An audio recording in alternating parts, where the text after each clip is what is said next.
एक बार की बात है, एक बड़ी सी पानी की नाव जिसमें कि लोग सफ़र कर रहे होते हैं, वो पानी में डूब जाती है।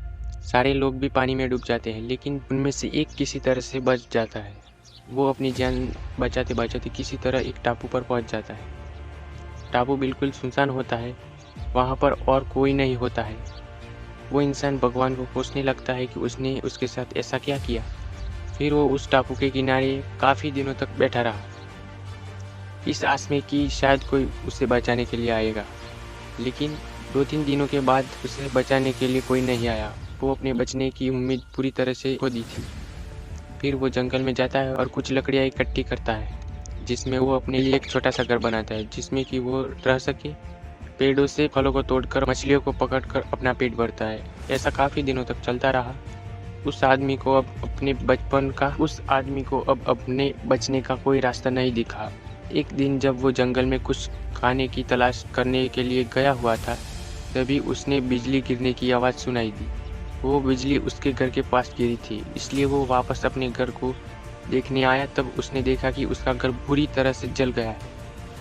वो बिजली उसके घर के ऊपर गिरी थी, जिसके कारण उसके घर को आग लग गई। वो आदमी भगवान को कोसने लगा कि उसने छोटा सा घर बनाया था, वो भी जल गया। अब वो क्या करेगा? वो अपनी किस्मत को फिर दिन भर कोसता रहा। फिर उस टापू के किनारे के पास ही सो गया। अचानक उसे एक नाव की आवाज़ सुनाई दी, जिससे उसकी आंखें खुल गई। तो उसने उठकर देखा कि एक नाव उसके पास आ रही थी। वो जोर जोर से उस नाव को मदद के लिए पुकारने लगा। उस नाव पर सवार लोगों ने उसकी आवाज़ सुन ली और उसे बचाने के लिए आदमी ने उन लोगों को पूछा कि आपको कैसे पता चला कि मैं यहाँ पर हूँ। तब उनमें से एक आदमी ने जवाब दिया कि हमने आपका धुआं का इशारा देखा था, जिसे देखकर हम आपको बचाने के लिए आ गए। तब वो आदमी सोच में पड़ गया कि उसने तो उन्हें कोई इशारा नहीं दिया। फिर थोड़ी देर बाद सोचने के बाद उसे पता चला कि उसका घर आग में जल गया था। शायद उसी के धुएं को देखकर ये मुझे बचाने के लिए आ गए हैं। सब जानकर वो बहुत खुश हुआ।